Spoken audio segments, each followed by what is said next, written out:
भगवते वासुदेवाय। ओम नमो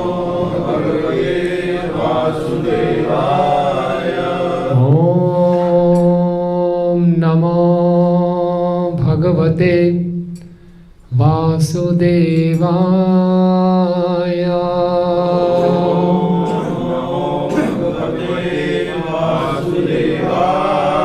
ओम नमो भगवते वासुदेवाय।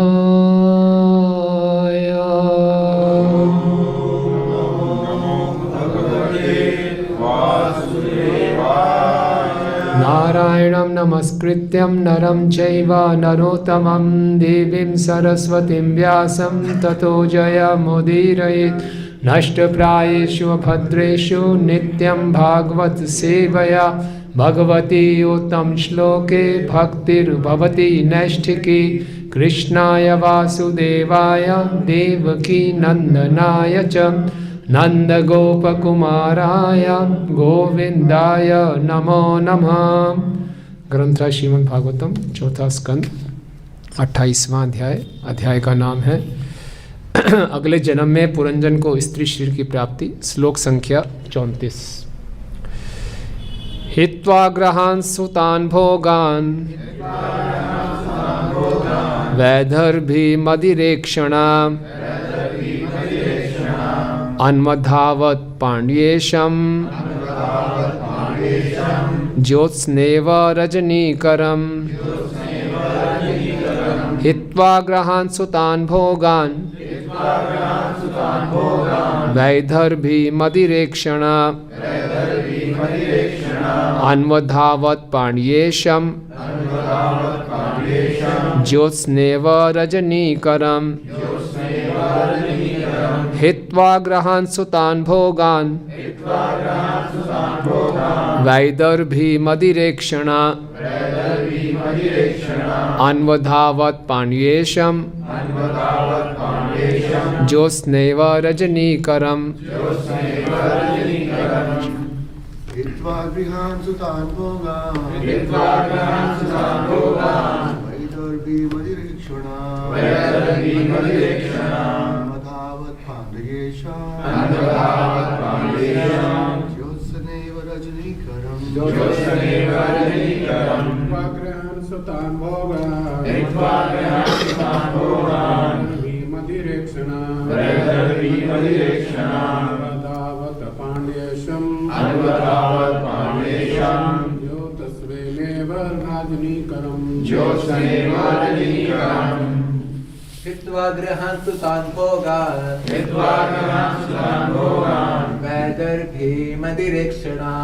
वैदर्भीमदिरेक्षणा अन्वधावत् पाण्ड्येशम् ज्योत्स्नेव रजनीकरम्। हित्वा गृहान् सुतान् भोगान् वैदर्भीमदिरेक्षणा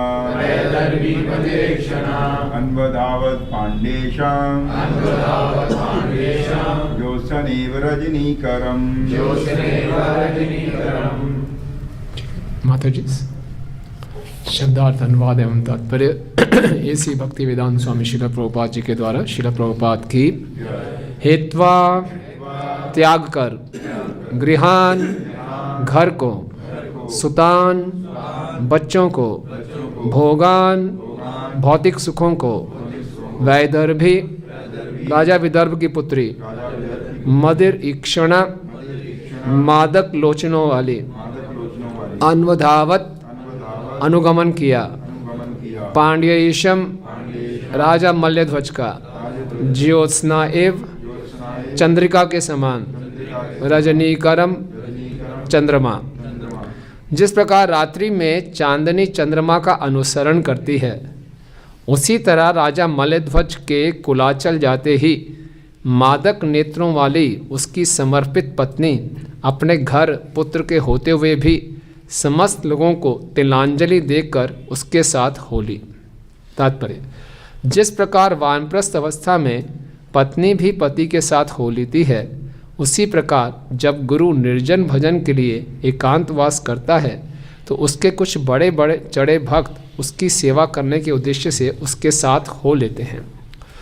दूसरे शब्दों में, जिन्हें ग्रस्त जीवन अत्यंत प्रिय है उन्हें गुरु की सेवा के लिए आगे बढ़कर आना चाहिए और समाज, मित्रता, प्रेम द्वारा प्राप्त सुविधाओं का परित्याग करना चाहिए। इस संबंध में श्री विश्वनाथ चक्रवर्ती ठाकुर कृत गुरु अष्टकम में एक श्लोक अत्यंत महत्वपूर्ण है। यस्य प्रसादात् भगवत प्रसादः। शिष्य को सदैव स्मरण रखना चाहिए कि गुरु की सेवा करने से वह सहज ही कृष्ण भक्ति में अग्रसर हो सकता है। सभी शास्त्र कहते हैं कि गुरु को प्रसन्न करने तथा उनकी सेवा करने से भक्ति की सिद्ध अवस्था प्राप्त की जा सकती है। इस श्लोक का मदिरेक्षणा शब्द भी महत्वपूर्ण है। श्री जीव गोस्वामी ने अपनी कृति संदर्भ में मदिर शब्द की व्याख्या मादक के रूप में की है। यदि अर्च विग्रह को देखकर किसी की आंखें मादक बन जाएं तो उसे मदिरेक्षण कहा जा सकता है। रानी वैदर्भी की आंखें अत्यंत मोहक थी। जिस प्रकार की मंदिर में अर्च विग्रह को देखने से मनुष्य की आंखें मदिरेक्षण हो जाती हैं, जब तक भक्त उन्नत नहीं होता तब तक वह मंदिर में अर्च विग्रह पर अपनी आंखें नहीं टिका पाता। ओम अज्ञानतिमिरन्धस्य ज्ञानाञ्जनशलाकया चक्षुरुन्मीलितं येन तस्मै श्रीगुरुवे नमः। श्रीचैतन्यमनोभीष्टं स्थापितं येन भूतले स्वयं रूप कदा मह्यं ददाति स्वपदान्तिकं। वन्देऽहं श्रीगुरु श्रीयुतपदकमलं श्रीगुरून् वैष्णवांश्च श्रीरूपं साग्रजातं सहगण रघुनाथान्वितं तं सजीवं साद्वैतं सावधूतं परिजनसहितं कृष्णचैतन्यदेवं श्रीराधा कृष्णपादान् सहगण ललिता श्रीविशाखान्वितांश्च। हे कृष्ण करुणा सिंधु दीनबंधु जगत्पते गोपेश गोपिकाकांत राधाकांत नमस्तुते। तप्त कांचन गौरांगी राधे वृंदावनेश्वरी वृषभानुसुते देवी प्रणमामि हरिप्रिये। वाञ्छाकल्पतरुभ्यश्च कृपा सिन्धुभयेव च पतितानां पावनेभ्यो वैष्णवेभ्यो नमो नमः। जय श्री कृष्ण चैतन्य प्रभु नित्यानंद श्री अद्वैत गदाधर श्रीवासादि गौर भक्त वृंद।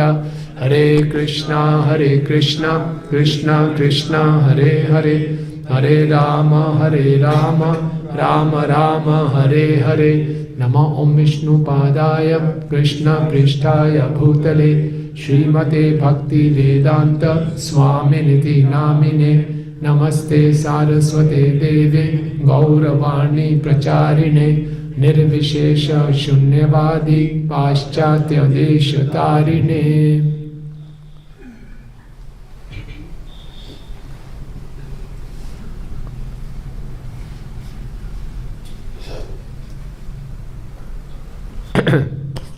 हरे कृष्णा। तो आप सब भक्तों का स्वागत है आज की भागवतम कक्षा में। श्रीमद् भागवतम को सभी वैदिक शास्त्रों का पका हुआ फल कहा गया है।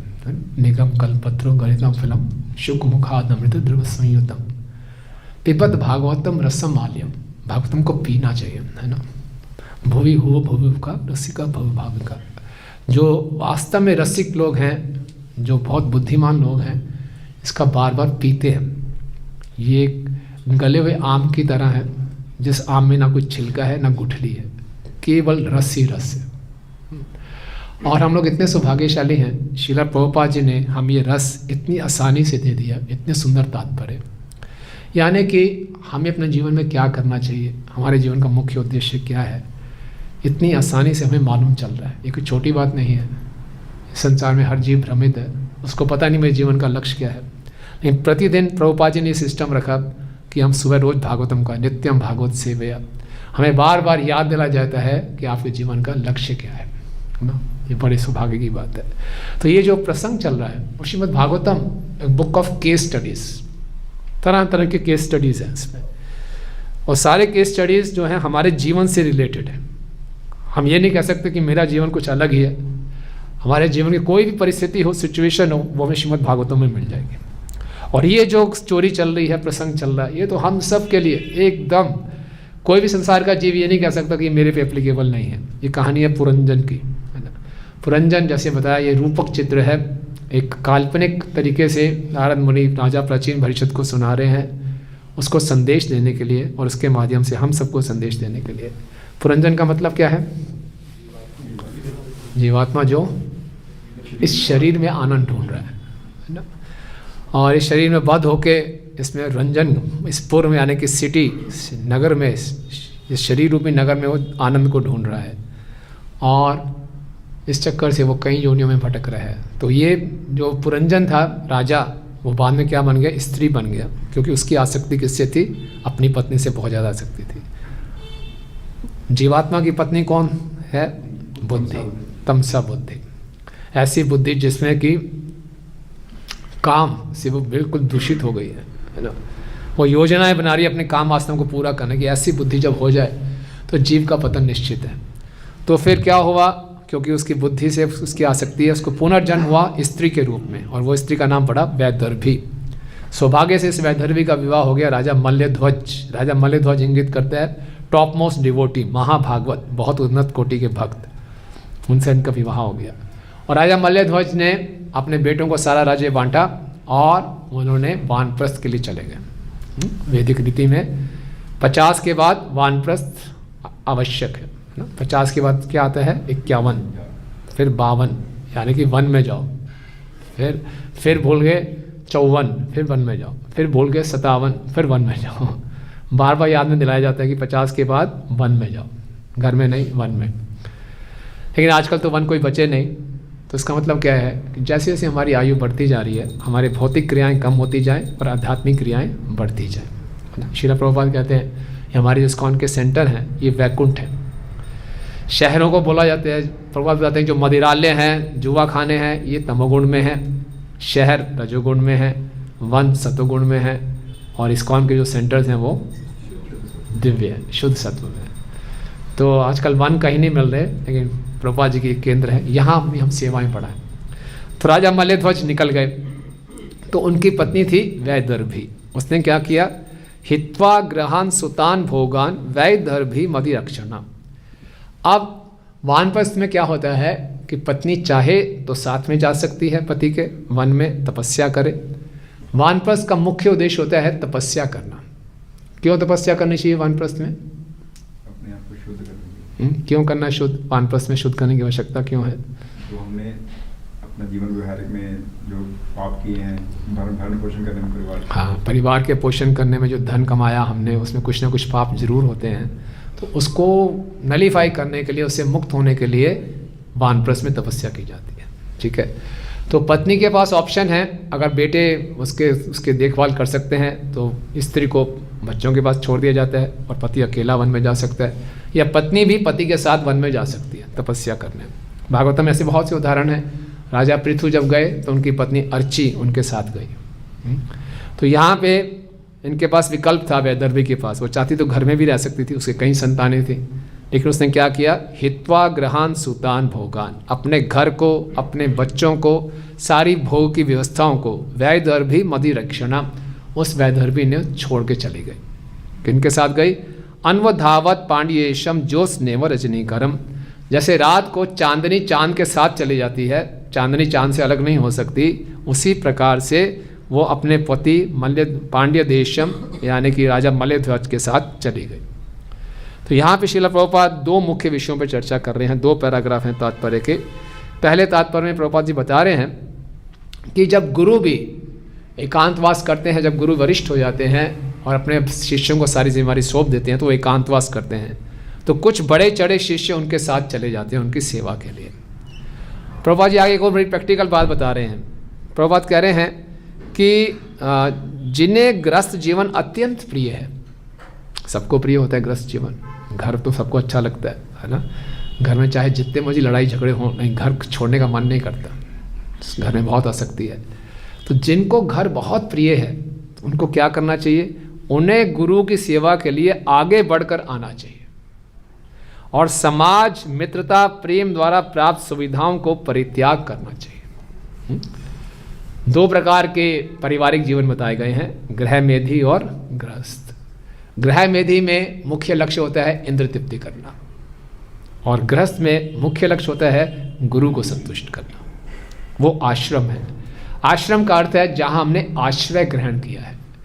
ब्रह्मचारी आश्रम है तो क्या है, यहाँ हमने गुरु के आदेशों का आश्रय ग्रहण किया है। गृहस्थ आश्रम क्या है, पारिवारिक जीवन में हमने गुरु के आदेशों का आश्रय ग्रहण किया है। तो जो गृहमेधी जीवन में फंसे हुए हैं, बहुत इंद्र तृप्ति में लिप्त हैं, वो कैसे से छुटकारा पाएं, तो उन्हें क्या करना चाहिए, गुरु की सेवा खूब बढ़ चढ़ के करनी चाहिए, और समाज, मित्रता तथा प्रेम द्वारा प्राप्त सुविधाओं का परित्याग कर लेना चाहिए।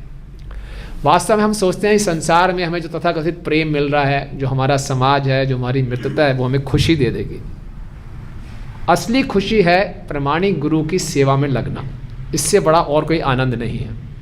श्रीमद् भागवतम के 11वें स्कंद में वर्णन आता है कि राजा निमि ने नवयोगेंद्रों से प्रश्न पूछा, बड़ा सुंदर प्रश्न पूछा। क्या पूछा? राजा निमि हालांकि एक वैष्णव हैं, लेकिन हम सबके लाभ के लिए वैष्णव जन जब भी, ऐसा ही देखिए आप श्रीमद् भागवतम में देखेंगे, जब भी कोई भक्त अपने से वरिष्ठ भक्त से मिलता है तो प्रश्न जरूर पूछता है। ये एटिकेट से, अपने से वरिष्ठ भक्तों से मिलें तो हमारे पास बहुत से प्रश्न होने चाहिए और पूछने चाहिए। चैतन्य महाप्रभु कहते हैं प्रश्न पूछना साधु का स्वभाव है। सनातन गोस्वामी जी ने भी चैतन्य महाप्रभु से प्रश्न पूछे। उन्होंने प्रश्न क्या पूछा? राजा निमि ने ये प्रश्न पूछा, क्या इस संसार में मोटी से मोटी बुद्धि वाले व्यक्ति की भी मुक्ति हो सकती है? स्थूल धी, जिसकी बुद्धि बहुत मोटी है, मोटी बुद्धि वाले का व्यक्ति है जो हमेशा अपने आप को शरीर ही समझता है बस, क्या कभी उसकी मुक्ति का चांस है? कुछ कभी वो मुक्त हो सकता है? लगता नहीं है। मोटी बुद्धि वाला व्यक्ति नहीं फंसा रहेगा तो कैसे उसकी मुक्ति होगी, है ना? उनके बारे में कुछ है, कोई उपाय है? क्यों? फिर राजा ने इनको नवयोगेंद्र ने उत्तर देना शुरू किया कि जो मोटी बुद्धि वाला व्यक्ति होता है वो सोचता है संसार का सबसे बड़ा सुख क्या है? मैथुन का सुख है, पुरुष और स्त्री का सुख। वो बहुत प्रयास करता है तब भी सुख नहीं मिलता। फिर उसको लगता है शायद सुख इसलिए नहीं मिला, धन की कमी थी, खूब धन कमाओ, खूब धन भी कमा लेता है तब भी सुख नहीं मिलता। फिर उसको लगता है शायद धन यहाँ पे ठीक नहीं है, स्वर्ग लोक में आनंद आएगा, तो स्वर्ग लोक के लिए यज्ञ इत्यादि करो, वहाँ भी जाता है, वहाँ भी सुख नहीं मिलता, तो भटकता रहता है, कहाँ सुख मिलेगा? फिर वो अंत में सब जगह भटकने के बाद आता है तस्मात् गुरुम प्रपद्ये जिज्ञासुम शिरस उत्तमा। जब वो गुरु की शरण लेता है और जिज्ञासा करता है कि असली आनंद कहाँ मिलेगा, तब उसको आनंद मिलता है ना? तो प्रामाणिक गुरु की शरण मिल जाए और हम उनकी आज्ञा का पालन करें। दिखने में हो सकता है गुरु की आज्ञा पालन करने में बड़े कष्ट हो रहे हैं, लेकिन असली आनंद, उत्तम आनंद वही प्राप्त होता है। और हम लोग तो सौभाग्यशाली हैं, हम प्रामाणिक गुरु श्रील प्रभुपाद जी की शरण में हैं। तो हमें पूरा अपना जीवन क्या करना चाहिए? प्रभुपाद बता रहे हैं सभी वैदिक शास्त्रों का निष्कर्ष है प्रामाणिक गुरु को हमने प्रसन्न कर लिया तो भगवान को प्रसन्न कर लिया। एक गुरु, एक शिष्य की, एक मनुष्य की सबसे बड़ी उपलब्धि है कि वो किसी ढंग से गुरु जी को संतुष्ट कर दे, बस सबसे बड़ी उपलब्धि, हाईएस्ट अचीवमेंट। इससे बड़ी और कोई अचीवमेंट नहीं है, ये हो जाए तो ये दिखने में तो बड़ा आसान लग रहा है। तो सही है जी, बता दिया, आप पकड़ लेंगे गुरु जी को तो छोड़ेंगे नहीं उनको खुश करके ही छोड़ेंगे, नहीं इतना आसान नहीं है, इतना आसान। अक्सर लोग समझते हैं अच्छा गुरु जी को संतुष्ट करना है तो कोई हमें कुछ पर्सनल इंस्ट्रक्शन देंगे तभी तो कुछ पालन करेंगे। एक बार हमारे एक व्यक्ति ने पूछा प्रश्न हमारे गुरु महाराज से कि महाराज आपकी पब्लिक इंस्ट्रक्शन ज़्यादा इंपॉर्टेंट है कि प्राइवेट इंस्ट्रक्शंस? अकेले कमरे में कान में कुछ इंस्ट्रक्शंस फूकी हों वो ज़्यादा इंपॉर्टेंट है कि पब्लिकली सबके बीच में कोई इंस्ट्रक्शंस दी वो ज़्यादा इंपॉर्टेंट है? या दोनों में कौन सी बेटर मानी जाएगी? आपका क्या है मतलब? प्राइवेट की पब्लिक? क्या जगन्नाथ बोलते हैं समुद्र सुरेश? प्राइवेट नहीं, प्राइवेट पब्लिकली ज़्यादा जो इंस्ट्रक्शंस, जो गुरु की इंस्ट्रक्शंस हैं कौन सी माने? बाकियों को लाभ हो गया लेकिन आपके लिए ये इंस्ट्रक्शन है, कौन सी ज़्यादा इंपॉर्टेंट है, प्राइवेट की पब्लिक? या दोनों में कौन सी ज़्यादा शक्तिशाली है, किसको पहले करना चाहिए? हैं? दोनों ही सेम है महाराज, बोला दोनों ही सेम है। तो हमें से किसी को यही नहीं सोचना चाहिए मुझे कोई प्राइवेट इंस्ट्रक्शन तो मिली नहीं, जो हमारे गुरु के प्रवचन होते हैं, जो श्रील प्रभुपाद जी के तात्पर्य हैं, उसमें हमारे लिए इंस्ट्रक्शंस हैं। उसको अगर हम ले लें कि इनको पालन करके गुरु को संतुष्ट करना है, तो हमारा जीवन सफल है ना। यस्य प्रसादात् भगवत प्रसाद। हम देखते हैं श्रीमद् रामानुजाचार्य जी के केस में कोई कह सकता है कि बस गुरु को प्रसन्न करना है। नहीं, गुरु को प्रसन्न तब कर पाएंगे जब हम अपने साथ के वैष्णव को भी प्रसन्न करें। कि गुरु का आदेश क्या होता है कि अपने साथ के वैष्णव के साथ बहुत मित्रता से रहो, प्रेम पूर्वक रहो, एक दूसरे के साथ सहयोग करो। एक बार रामानुजाचार्य जी तिरुपति जा रहे थे, तो रास्ते में एक गांव आया। उस गांव में उनके दो मुख्य शिष्य रहते थे। एक का नाम था यज्ञेश और दूसरे का नाम था वर्धाचार्य। यज्ञेश तो था बहुत ही धनी था, और जो वर्धाचार्य था उसकी अपनी पत्नी थी लक्ष्मी, और वो बहुत ही दरिद्र, है ना। तो उन्होंने बोला, अपने शिष्यों को भेजा, यज्ञेश को बोलो कि हम उनके घर में आएंगे, प्रसाद ग्रहण करेंगे। तो दो शिष्य गए, यज्ञेश के पास गए जो बड़ा धनी था, कि गुरु महाराज आने वाले हैं अपने शिष्यों के साथ। उसने नाचना शुरू कर दिया, जय हो गुरु महाराज की, जय हो गुरु महाराज कितने कृपालु हैं। फटाफट अरेंजमेंट करना शुरू कर दिया। वो शिष्य वापस आ गए, बोले रामानुजाचार्य बोले बता दिया, बोले बता दिया। बोले उसका क्या रिस्पॉन्स था? बोले खूब नाचा वो, तो आप आ रहे हैं, बड़ा खुश हुआ। बोले आपके साथ क्या किया? बोले हमें तो पानी भी नहीं पिलाया उसने, हमें को देखा ही नहीं, बस खबर मिल गई आप आ रहे हैं, इसी में उतना मस्त हो गया, हमें कुछ खाया पिया क्या कुछ पूछा भी नहीं, छोड़ दिया हमें ऐसे। रामानुजाचार्य जी को अच्छा लगा, बोले हम उनके यहाँ नहीं जाएंगे, हम दरिद्र है वर्धाचार्य उसके पास जाएंगे। उधर बेचारे यज्ञेश ने सारी तैयारी कर ली, रामानुजाचार्य जी वहाँ गए नहीं। बोले जिसको मेरे शिष्यों को जिसने आदर नहीं दिया वो मेरा असली भक्त नहीं है। वर्धाचार्य जी के पास गए, और वो बहुत दरिद्र।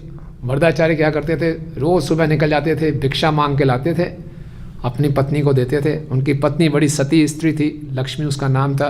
भगवान को भोग लगाते थे और खा लेते थे, जितनी भिक्षा मिल गई बस। अब रामानुजाचार्य जी पूरे शिष्यों के साथ आ गए, और जो पति जी थे वो तो सुबह निकले हुए थे भिक्षा मांगने, और आए तो घर में अकेली लक्ष्मी उसकी पत्नी, और घर में एक दाना भी नहीं है खाने को। क्या करें? और गुरुजी आया, सत्कार किया, प्रणाम किया, तो बोली आप स्नान करके आइए नदी में, मैं कुछ करती हूँ, है ना। अब स्नान करने वो चले गए। अब वो क्या करें, सोचने लगी क्या करूँ, पति भी नहीं है घर में, इतने सब गुरुजी हैं, शिष्य हैं, कैसे खिलाऊँ, है ना। तो उस गांव में एक जिसे कहते हैं किराने की दुकान वाला था, है ना, वो लाला था। उसकी नज़र इस लक्ष्मी पे बहुत बुरी नज़र रखता था, और बार बार इसको उल्टे सीधे प्रस्ताव भेजता था कि मेरा संग करो। और ये लक्ष्मी जो पत्नी थी बिल्कुल सती स्त्री थी, उसको बिल्कुल ध्यान नहीं देती थी। तो उसको लगा आज गुरु की सेवा का मौका है, अगर मुझे अपने सतीत्व को भी दाव पे लगाना पड़े तो मैं लगा दूंगी। गुरु जो मेरे गुरु हैं, वो मेरे गुरु भाई, इनकी सेवा करना बहुत ज़रूरी है। तो मैं चली जाती हूँ उसके पास।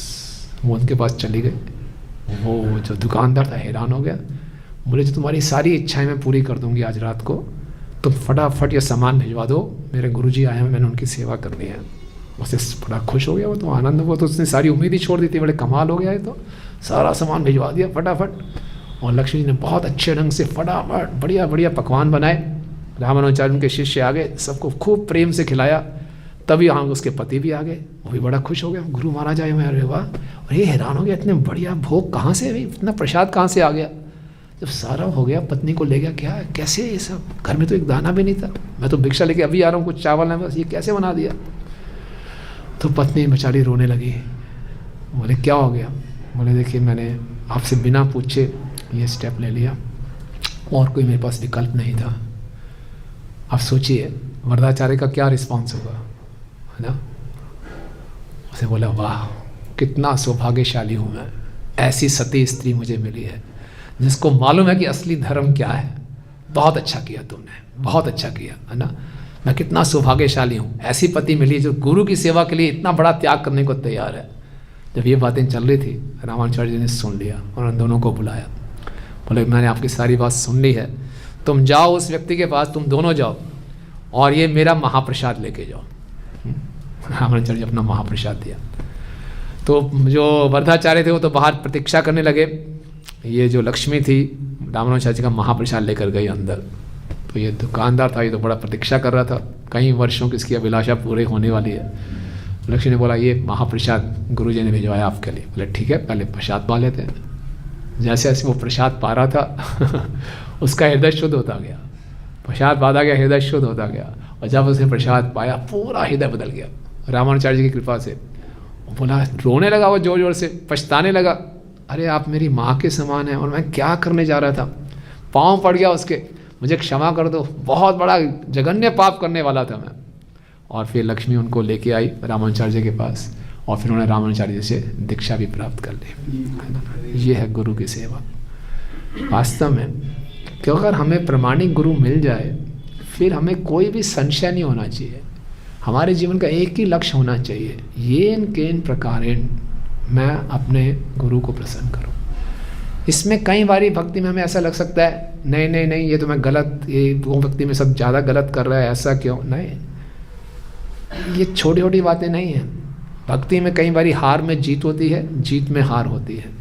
हमें लंबा सोचना चाहिए। जीवन का असली लक्ष्य मालूम है तुम छोटी छोटी बातों से विचलित ही नहीं होंगे कि किस बात में गुरु प्रसन्न हो रहे हैं, बस खत्म बात। ये अचीवमेंट है और कोई अचीवमेंट नहीं है। इतना फंडामेंटल्स क्लियर हो गए और क्या चाहिए, बस कोई कन्फ्यूजन नहीं रहेगा। तो ये गुरु को प्रसन्न कर सकते हैं जब हम अपने साथ के वैष्णव को ही प्रसन्न करें। अभी नित्यानंद त्रयोदशी आने वाली है, हम जानते हैं नित्यानंद प्रभु आदि गुरु हैं। और चैतन्य लीला में रघुनाथ दास गोस्वामी जी बहुत आतुर थे चैतन्य महाप्रभु की शरण लेने के लिए, बार बार घर छोड़ जाते थे। बड़े धनी परिवार से थे वो और वो फुल टाइम बनना चाहते थे और उनके पिताजी सिक्योरिटी गार्ड भेज के बार बार उनको वापस बुला लेते थे। तो बड़े परेशान थे, कब मैं अपने जीवन का लक्ष्य पूरा कर पाऊंगा, मैं पूर्ण रूप से महाप्रभु की शरण ले लूँगा। तो एक बारी नित्यानंद प्रभु पानीहाटी में आए हुए थे। पानीहाटी गंगा के तट पे एक स्थान है। तो आप में से कोई गया है पानीहाटी? कलकत्ता के पास ही पड़ता है। तो वहाँ पे वो गए, नित्यानंद प्रभु थे। तो रघुनाथ दास गोस्वामी ने उनको प्रणाम किया। नित्यानंद प्रभु ने बोला तुम चोरी कर रहे हो? चोरी क्यों कर रहे हो? जो कृष्ण है वो गुरु की संपत्ति है और तुम बिना गुरु के माध्यम से अकेले ही चोरी, डायरेक्ट चोरी कैसे मिल जाएगा? मेरे थ्रू जाना पड़ेगा, ऐसे चोरी नहीं कर सकते। तो बोले ठीक है, आपको क्या दंड दूं? बोले जितने भी वैष्णव हैं सबको प्रसन्न करो, सबको फीस्ट खिलाओ, दही चिड़वा तो सबको फीस्ट खिलाई उन्होंने। और बाद में नित्यानंद प्रभु ने अपने चरण कमल उनके सर पे रखे, पूरा आशीर्वाद दिया और सभी वैष्णवों को ही बोला कि इसको आशीर्वाद दो। उनको खुद आशीर्वाद दे रहे नहीं, बोले नहीं वैष्णव का आशीर्वाद भी आवश्यक है। इसीलिए हम गुरु को भी तभी प्रसन्न कर पाएंगे जब हमारी ये मानसिकता होगी कि हमने अपने साथ के वैष्णवों को भी प्रसन्न करना है। और फिर चमत्कार होते हैं, चमत्कार पे चमत्कार होते हैं। हम देखते हैं कि श्रील प्रभुपाद जी जब एक बार अमृतसर से आ रहे थे, वापस बॉम्बे जा रहे थे, तो प्रभुपाद जी के पास उनके कंपार्टमेंट में गुरुदास प्रभु बैठे थे और गुरुदास बड़े खुश थे। वाह क्या मेरा सौभाग्य है, अपने गुरुजी के साथ अकेला बैठा हूँ, मैं उनका संग ले रहा हूँ, हाँ आनंद आ गया। तभी गाड़ी ओल्ड दिल्ली रेलवे स्टेशन पे रुकती है ना। ओल्ड दिल्ली रेलवे स्टेशन में प्लेटफॉर्म में एक व्यक्ति आता है, प्रभुपाद जी से हिंदी में कोई बातचीत करता है। प्रभुपाद बातचीत कर रहे हैं, बाबा गुरुदास को देख रहे हैं, गुरुदास खुश है, वाह प्रभुपाद जी मेरे साथ बैठे। तो व्यक्ति जब ट्रेन चलने को सिग्नल होता है, आवाज़ बजती है, प्रभुपाद गुरुदास को बोलते हैं उतर जाओ। बोले क्या हुआ? उतरो, दिल्ली में प्रचार शुरू करो। क्या है मतलब कहाँ जाऊँ, कैसे करूँ? ये व्यक्ति आपकी हेल्प करेगा, फटाफट उतरो, गाड़ी चलने वाली है, उतरो। फटाफट चारे पैक किया। और गुरुदास जी की अभी नई नई शादी हुई थी यमुना माता से, चलो चलो उसको बुलाओ, फटाफट उतरो। प्रभुपाद कहाँ करूँगा, हम दो क्या करेंगे? साथ में वो गिरिराज ब्रह्मचारी भी थे, चलो तुम भी उतर जाओ। तीनों को उतार दिया वहाँ पे स्टेशन में, दिल्ली में प्रचार शुरू करो। वो उतर गए बेचारे, फिरंगी लोग, तीनों फिरंगी। ओल्ड दिल्ली रेलवे स्टेशन, गाड़ी चल पड़ी। और वो जो व्यक्ति था जिसने बोला था प्रभुपाद को कि मैं आपके प्रचार करूँगा, वो गायब हो गया। अब इनको कुछ पता नहीं कहाँ जाना है, क्या करना है। ओल्ड दिल्ली में उतार दिया। आप गए ना ओल्ड दिल्ली रेलवे स्टेशन, कितनी भीड़ भाड़ है, बोले यहाँ प्रचार शुरू करो। और बेचारे बुरी हालत। और जिस व्यक्ति जो कॉन्टैक्ट व्यक्ति वो गायब, कहाँ जाएं, कैसे करें, धक्के खाए उधर उधर। एक कहीं छत के ऊपर कमरा बरसाती मिली, वहाँ पे अब ये गुरुदास और यमुना जी की नया नया विवाह हुआ है, ये हैं, और ऊपर से गिरिराज ब्रह्मचारी हैं, तीनों इकट्ठे रह रहे हैं। बीच में एक पर्दा डाल दिया ऐसे, और वहाँ से उन्होंने संघर्ष शुरू किया। उनके संघर्ष का ही परिणाम था आज दिल्ली में 17 से भी ज़्यादा मंदिर हैं। देखिए, है ना, चमत्कार होते हैं, है ना। कितने कष्ट सहे होंगे, आप सोचिए कितने कष्ट सहे होंगे, है ना। लेकिन ठीक है, आप हमें कोई उतरे चलो शुरू कर दो, क्या बात है, कुछ तो दो, पैसे दो, व्यक्ति दो, कुछ तो दो, नहीं शुरू कर दो। कर दिया जी, प्रभुपाद जी ने बोला तो कर देते हैं शुरू, और ऐसा संघर्ष किया। इसी ढंग से भक्ति सिद्धांत स्वामी ठाकुर महाराज ने अपने सन्यासी शिष्यों को भेजा था विदेश में, जाके प्रचार करो, वो कुछ नहीं कर पाए। प्रभुपाद के 3 गृहस्थ शिष्य गए, गुरुदास प्रभु, यमुना माता जी, श्याम सुंदर प्रभु, मालती माता जी, मुकुंद और जानकी माता जी, तीनों नए नए न्यूली मैरिड। जाओ, श्याम सुंदर प्रभु की छोटी सी बच्ची भी थी, कहाँ जाओ, लंदन में प्रचार शुरू करो।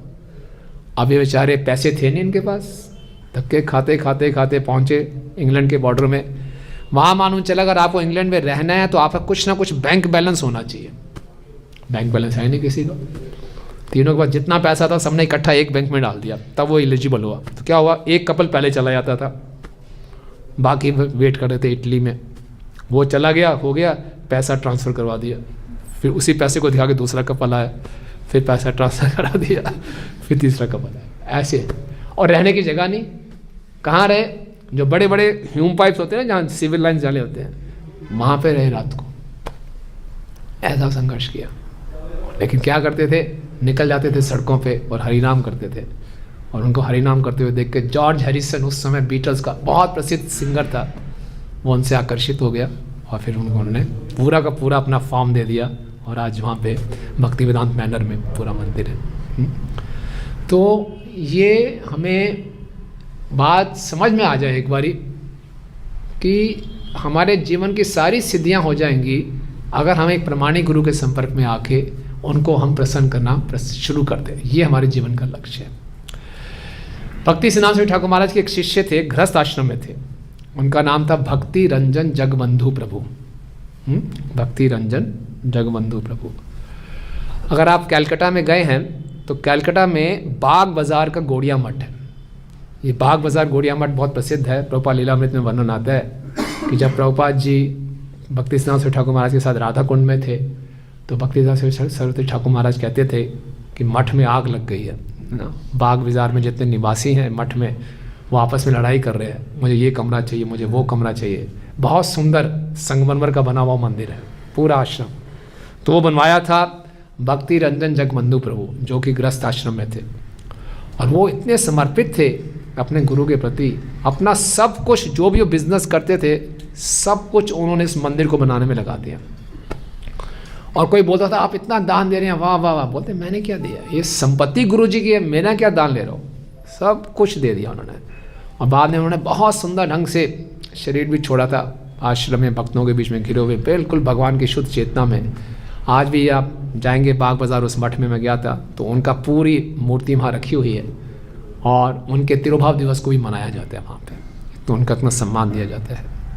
तो ये मतलब नहीं है कौन कौन से आश्रम में है, मुख्य बात है कि आश्रम में हो, चाहे ब्रह्मचारी आश्रम है, गृहस्थ या वानप्रस्थ या संन्यास। और आश्रम का अर्थ है कि जीवन का लक्ष्य है गुरु के आदेशों को समझें और उसको पूर्ण रूप से पूरा करें। तो हम सबके लिए मिनिमम आदेश तो यही है कि 16 माला का ध्यानपूर्वक जप करें, 4 नियमों का पालन करें, प्रभुपाद की पुस्तकों को पढ़ें, प्रचार की सेवा में मदद करें, इतना तो करें, भक्तों के साथ सहयोग करें। तो इतना तो जनरल इंस्ट्रक्शन, इसी को हम पालन शुरू करेंगे, हम आगे बढ़ेंगे। श्रील प्रभुपाद इसके बाद तात्पर्य में बताते हैं कि एक बहुत सुंदर शब्द आया है मदिरेक्षणा वैदर्भी के लिए। और प्रभुपाद बता रहे हैं मदिरेक्षणा का अर्थ है कि उनकी आंखें बड़ी मादक थी, नशे में रहती थी। और नशा कहाँ से आता था उनको? कृष्ण के दर्शन करके नशा आ जाता था। क्या बात है। तो प्रभुपाद जी कह रहे हैं जब तक कोई उन्नत भक्त नहीं होगा वो अर्च विग्रह पर अपनी आंखें नहीं टिका पाएगा। जिसको संसार का नशा है उसको भगवान की सुंदरता में नशा नहीं आएगा, है ना। संसार की वस्तुएं इतनी सुंदर लगती हैं, लेकिन भगवान भी हमारे लिए आकर्षक बनेंगे गुरु की कृपा से। श्रील भक्ति सिद्धांत स्वामी ठाकुर महाराज कहते हैं जो गुरु है वो कृष्ण की आकर्षक करने वाली शक्ति का मूर्तिमान रूप है। कृष्ण सर्व आकर्षक हैं, लेकिन एक बद्ध जीव को आकर्षित नहीं करते। लेकिन जब गुरु की सेवा करेंगे तो हमें कृष्ण भी आकर्षक लगना शुरू हो जाएंगे। प्रसंग आता है रामानुजाचार्य जी के, उसमें एक बारी श्रीरंगम अगर आप गए होंगे तो श्रीरंगम में नियमित रूप से रंगनाथ जी को बाहर निकाला जाता है, उनकी शोभा यात्रा निकाली जाती है। तो ऐसे एक बारी शोभा यात्रा निकाली जा रही थी और खूब नगाड़े बजाए जा रहे हैं, लोग शोभा यात्रा निकल रहे हैं बड़े धूमधाम से, और रामानुचार्य जी भी देख रहे हैं, उनके शिष्य भी देख रहे हैं। तो बीच रास्ते में एक युवक और युवती खड़े हैं, और युवक ने क्या किया हुआ है, अपनी उत्तरी को लेकर युवती के ऊपर डाला हुआ है और बस देख ही आ रहा है उसको, और यहाँ से शोष नगाड़े बज के भगवान आ रहे हैं, उसको कोई चिंता ही नहीं, वो बस देख ही जा रहा है उसको। रामाचार्य ने देखा ये क्या बेशर्म व्यक्ति है, भगवान की शोभा यात्रा निकल रही है, उसके सामने ये अपनी स्त्री को ऐसे देखी जा रहा है। अपने शिष्य को भेजा, उसको पीछे करो, मेरे पास लेके आओ, उसको घुमा के लाए, क्या है भगवान आ रहे हैं, रास्ता दो, तुम यहाँ पे आओ। रामाचार्य बोले क्या कर रहे थे तुम? क्या करूँ मैं, बस। मैंने कौन है ये? बोले मेरी प्रेमिका है। क्यों देख रहे थे? बोले इसकी आंखों में इतनी गहराई है, मैं डूब गया बस, इतनी सुंदर इसकी आंखें। बोले इससे सुंदर कोई देखा ही नहीं। बोले हो ही नहीं सकता, पूरे संसार में इससे सुंदर आंखें हो ही नहीं सकती। रामानुचार्य बोले दिखा दूँ तो? बोले बस उस पर लोट हो जाऊँगा, बस उसको देख लूँगा। बोले ठीक है शाम को आना। बोले आ जाऊँगा। तो शाम को आए। इस व्यक्ति का नाम था धनुर्दास। देखिए रामानुचार्य जी ने रंगनाथ जी से प्रार्थना की, एक जीव आपके पास आ रहा है, इसको आप आकर्षित कर लीजिए, है ना। वो आए और जैसे उसने रंगनाथ जी के दर्शन किए, रंगनाथ जी की आंखों को देखा, ओह भगवान ने तो आकर्षित कर लिया, एकदम पागल हो गया। बोले वाह इतनी सुंदर आंखें। ओहो, भगवान का एक नाम है रवि लोचन, जिनकी आंखें सूर्य के समान हो, इतनी चमक, इतनी तेज। बिल्कुल आकर्षित हो गया। अपनी प्रेमिका को भी लेके आया, वो भी आकर्षित हो गई। दोनों ने विवाह कर लिया और दोनों रामानुचार्य जी के शिष्य बन गए। और इतनी सेवा की उन्होंने रामानुचार्य जी की कि रामानुचार्य जी उनको बहुत प्रिय हो गए और वो भी रामानुचार्य को बहुत प्रिय हो गए। जब इतने आगे पीछे वो घूमते रहते थे, इतनी सेवाएं करते थे, तो रामानुचार्य जी के मठ में कुछ ब्रह्मचारी थे। उनको लगा गुरु जी को क्या हो गया, इसको ज़्यादा प्रेफरेंस देते हैं, हम अपना पूरा जीवन त्याग करके यहाँ ब्रह्मचारी बने, और एक घर में रहने वाला भोगी व्यक्ति, सुंदर पत्नियाँ, इतने गहने महने डालते हैं, ये सब ये उनके साथ लग गए। गुरु जी भी लगता है समझ नहीं आ रहा गुरु जी क्या हो गया, है ना, हमारे ध्यान नहीं दे रहे, इनको ज़्यादा प्रेफरेंस देते हैं, इन पे ज़्यादा लट्टू हो रहे हैं। तो बड़े आपस तो रामानुचार्य उनका मंशा समझ गए कि इनके मन में क्या चल रहा है। तो एक बार आश्रम में जाके उन्होंने क्या किया, सबके कोपिन जानते हैं, उनकी जो लंगोट होती है सब इधर उधर कर दी। सुबह सुबह सब उठे, झगड़ा शुरू हो गया, अरे मेरा कोपिन कहाँ है, मेरा कोपिन। छोटी बात पे लड़ाई झगड़ा हो गया। तो रामाचार्य देखा छोटी सी बात तुमसे सहन नहीं होती, लड़ाई झगड़ा हो गया। बाद में उनको बुलाया, बोला देखो मुझे लगता है धनुर्दास माया में है। सब बड़े खुश हो गए, गुरु जी आज आपने पहचाना, हमें तो लग रहा था आप शायद माया में जाने वाले हो। बिल्कुल ठीक बात है, हम भी यही कहते हैं माया में है बिल्कुल। बोले हाँ ऐसा करते हैं, मैं धनुर्दास को अपने यहाँ बुला लेता हूँ, उससे कुछ बातचीत करूँगा, तुम लोग उसके घर में जाना, और जब उसकी पत्नी विश्राम कर रही हो ना, सारे गहने चुरा के ले आना। यस गुरुजी, ये आपने आज्ञा दी ना, बढ़िया, आप देखिए। तो धनुर्दास को बुला लिया और उसकी पत्नी अकेली थी, सारे के सारे कुछ ब्रह्मचारी गए दबे पाँव, वो बेचारी सो रही है ऐसे एक तरफ करवट लेके। और उन्होंने क्या किया, उसके शरीर पे बहुत से गहने थे, गहने उतारना शुरू कर दिया धीरे धीरे। कोई गहने उतार रहा है, उसकी आंखें तो खुल गई, नींद खुल गई उसकी, उससे समझ गई, आवाज़ भी आ रही है, समझ गई मठ से ब्रह्मचारी आए हैं। बोले क्यों कर रहे हैं ये, भक्त होकर ऐसे अकेले में मैं हूँ, मेरे गहने उतार रहे हैं, ज़रूर कोई इमरजेंसी होगी, है ना, पैसे की बहुत कमी होगी, तभी ये कर रहे हैं, गुरु की सेवा के लिए कर रहे होंगे। तो सारे गहने उन्होंने उतारने दिए, उसने उतार लिए, उन्होंने सोचा लगता है बहुत कमी है पैसों की, तो मैं जो इस साइड के गहने वो भी उतारने देते हूँ। तो उसने करवट बदल ली, यहाँ से करवट बदली, सारे सोचा इसकी नींद खुल गई, सब डर के भाग गए, फटाफट भाग गए और वापस आश्रम में आए। तो रामानुचार्य देख लिया ब्रह्मचारी वापस आ रहे हैं, चोरी करके आ गए हैं। इन्होंने धनुर्दास को भेजा, तुम जाओ घर जाओ। वो घर को निकला, ब्रह्मचारी महाराज हो गया, हमने कुछ कर दिया। बोले जाओ जाओ, अभी मैं बाद में बात करूँगा, इसके पीछे पीछे जाओ, देखो क्या बात करते हैं आपस में, और बोल खुलेगी। बोले हाँ। तो पीछे पीछे वापस गए, धनुर्दास गए तो पत्नी बैठी है। बोले क्या हो गया, बड़ी बड़ी चिंता की बात है। उसकी पत्नी ने बोला लगता है आश्रम में पैसे की कमी होगी। बोले क्या? बोले ऐसे ऐसे मैं सो रही थी, वो कुछ ब्रह्मचारी आए, मेरे यहाँ सर के पूरे गहने उतार के ले गए। बोले फिर क्या किया तुमने? बोले मैंने इस तरफ भी करवट बदल ली कि वो यहाँ के भी गहने उतार ले। धर्मदास बड़ा गुस्से हुआ, क्यों किया तुमने ऐसे, क्यों? अरे उन्होंने समझा कि तुमने ऐसा कर दिया तो वो समझ गए कि तुम जाग गई और भाग गए। तुमने ऐसा नहीं करना चाहिए था। उनको लगता है कुछ पैसे की ज़रूरत थी, गलती कर दी तुमने, है ना। खूब डांटा उसको, है ना। तो उनको आराम से उतारने देते, थोड़ी प्रतीक्षा कर लेती, फिर वो उतार लेते आराम से। बेचारी को डांटना शुरू कर दिया कि हमारा सौभाग्य था, वो उनको चाहिए था, दे रही थी, पूरा दे देती। तो सारे ब्रह्मचारियों ने सुना, उनकी आंखें खुल गई। उनको खुद को रियलाइज़ हुआ कि आज सुबह हमारे यहाँ पे थोड़ा सा कॉपी इधर उधर हो गए थे, हम आपस में लड़ाई झगड़ा कर रहे थे, और यहाँ पे इतना बड़ा वो त्याग कर रही है, उनको कोई महसूस नहीं हो रहा। तो ये है, जब गुरु की कृपा होती है तो हमारा हृदय शुद्ध हो जाता है और भगवान हमारे लिए आकर्षक बन जाते हैं। जब भगवान हमारे लिए आकर्षक बन जाते हैं तो इस संसार की कोई वस्तु हमारे लिए आकर्षक नहीं है। कृष्ण बहुत मधुर है। कृष्ण के विषय में बिलमंगल ठाकुर एक बहुत सुंदर श्लोक लिखते हैं। कहते हैं, मधुरम मधुरम वपुअस्य विभो, है ना, जिनकी वपु बहुत मधुर है। मधुरम मधुरम वपुअस्य विभो, मधुरम मधुरम वदनम मधुरम, मधुगंधि मधुस्मितम एतद अहो, मधुरम मधुरम मधुरम मधुरम। जिनका शरीर बहुत मधुर है, शरीर से भी ज़्यादा मधुर उनका मुख है, और मुख से भी ज़्यादा मधुर है उनकी मुस्कान। और उनकी मुस्कान, जब कृष्ण मुस्कुराते हैं तो उसे मधुगंधी, बड़ी मधु गंध आती है। हम लोग मुस्कुराते हैं तो कैसी गंध आती होगी। जब भगवान मुस्कुराते हैं तो बड़ी स्वीट फ्रेग्रेंस आती है। मधुरम मधुरम मधुरम मधुरम, इतना मधुर है, जब ज़्यादा मधुर का पान कर जाएंगे तो नशा होगा ही होगा, है ना। बलराम जी किसका पान करते हैं? वारुणी का। वारुणी क्या है? शहद, कंडेंस शहद, है ना, उसको पीते हैं। तो बलराम जी भी ऐसे लगते हैं जैसे इंटॉक्सिकेटेड हो गए, है ना। इसी ढंग से कृष्ण इतने मधुर हैं, इतने मधुर हैं, किसी को भगवान की मधुरता का पान कर लेगा तो उसकी आंखें नशे में हो ही जाएंगी। लेकिन ये नशा तब आएगा जब गुरु की कृपा होगी। ये जो अर्च विग्रह हैं, ये साक्षात भगवान हैं। भक्तिविनोद ठाकुर बताते हैं कि अर्च विग्रह को देखने की 3 दृष्टि होती है। पहली दृष्टि में जो नए लोग हैं वो अर्च विग्रह को जड़ में देखते हैं, खाली एक स्टैचू, है ना।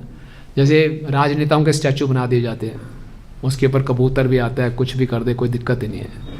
कभी उसको फवारे से साल में 1-2 बारी धो दिया, तो कई बार इसको लोग स्टैचू के रूप में देखते हैं। एक बारी परम पूजनीय राधानाथ स्वामी महाराज न्यू वृंदावन में थे, वेस्ट वर्जीनिया में, और वो पुजारी की सेवा करते थे, जगन्नाथ जी के पुजारी थे वो। तो उनके पिताजी उनसे मिलने आए, बड़े कष्ट सह के मिलने आए। वो न्यू वृंदावन एक फार्म है जहाँ पहुँचना इतना आसान नहीं था, बड़ी मुश्किल से कठिनाइयाँ सहते सहते वहाँ पहुँचे। और जैसे पहुँचे तो राधानाथ स्वामी महाराज उनको दर्शन कराने लगे, जगन्नाथ जी के दर्शन कराए। जैसे ही जगन्नाथ जी के दर्शन करने लगे वो फूट फूट के रोने लगे। राधानाथ महाराज बड़े खुश हुए, मेरे पिताजी का हृदय पिघल गया, ओ हो कितनी बड़ी कृपा हो गई भगवान की। फिर पूछ लिया, पिताजी आप रो क्यों रहे हैं? बेटा मैं रो रहा हूँ इसलिए रो रहा हूँ, इन गुड्डों के लिए तूने अपना जीवन बर्बाद कर दिया। ये डॉल्स हैं, इन डॉल्स के लिए तू यहाँ इतना कष्ट सह रहा है। अगर हमारे बड़े तेरे समझ नहीं आ रहा है इनको, ये भगवान है। तो जो जड़ में कहीं होंगे जो इन विग्रहों को खाली जड़ में देखेंगे, स्टैचू के रूप में देखेंगे, है ना। इसके बाद होता है दूसरा दृष्टि, होता है मनोमय। मनोमय में क्या है कि वो सोचते हैं कि भगवान का कोई आकार नहीं है, ये जो विग्रह हैं भगवान को रिप्रेजेंट करते हैं, भगवान नहीं है, भगवान के रिप्रेजेंटेटिव हैं। जैसे कोई व्यक्ति अपनी पत्नी से बहुत प्रेम करता तो उसकी फ़ोटो अपने पर्स में रख ले, है ना, फोटो है भगवान की, भगवान नहीं है ना, मनोमय।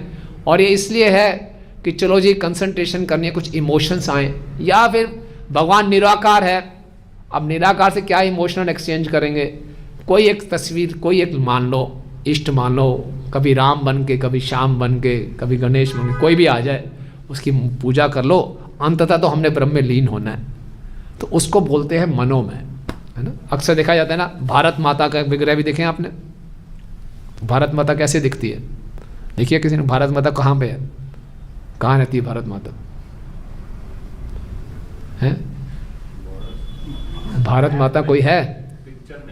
पिक्चर में है, मंदिर हैं बड़े बड़े। हरिद्वार की है। हाँ, वो तो भारत माता जी कहाँ रहती हैं? वो भारत माता जी शिव जी कैलाश में रहते हैं, भगवान वैकुंठ में रहते हैं, राम जी साकेत धाम में रहते हैं। भारत माता जी कहाँ रहती हैं?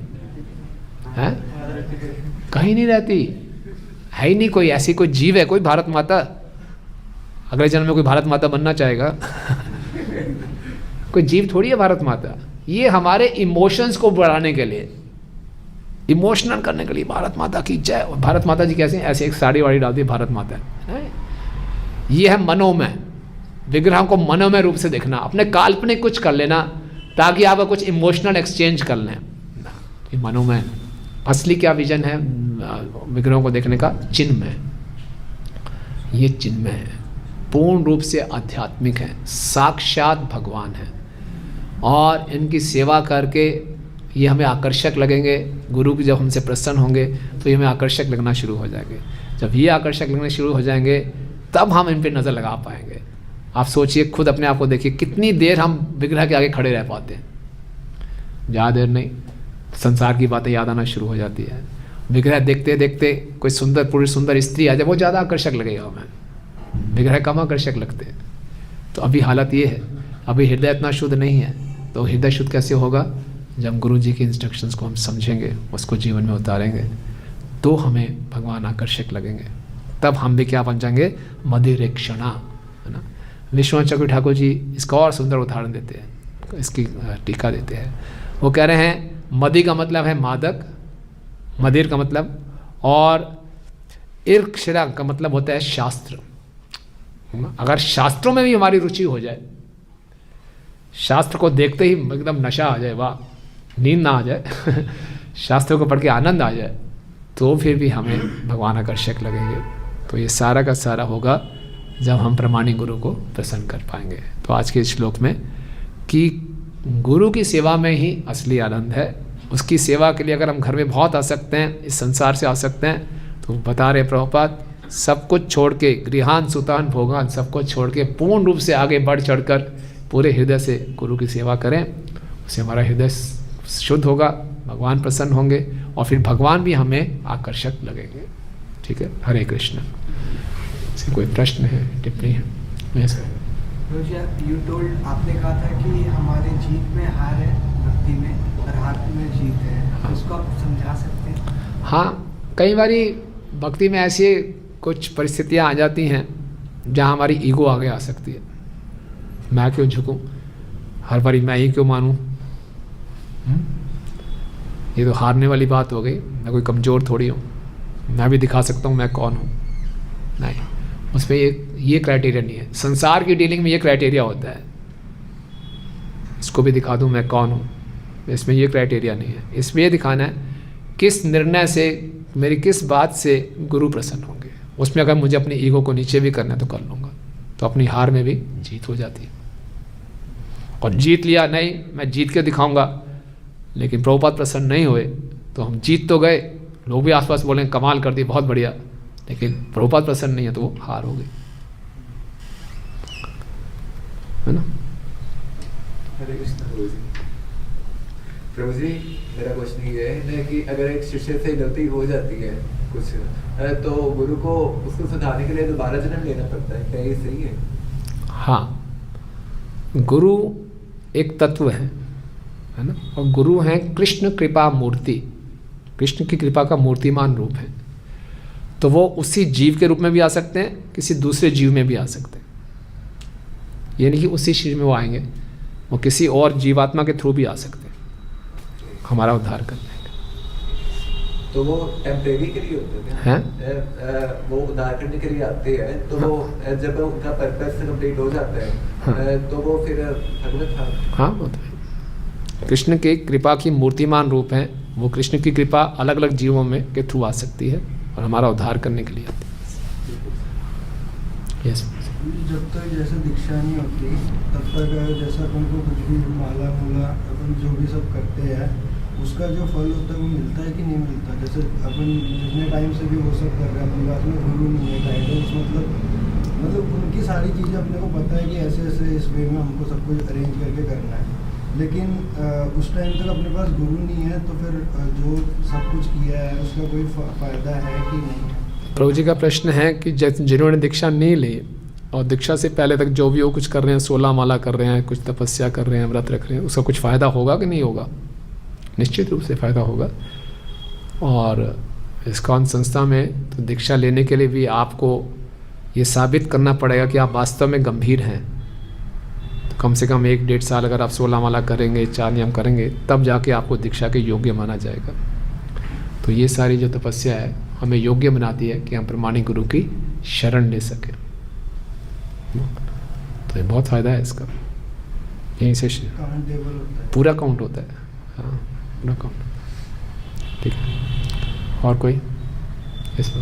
डिवोटी में क्या साइन होता है कि गुरु खुश हैं या हाँ, क्या चेंजेस आते हैं?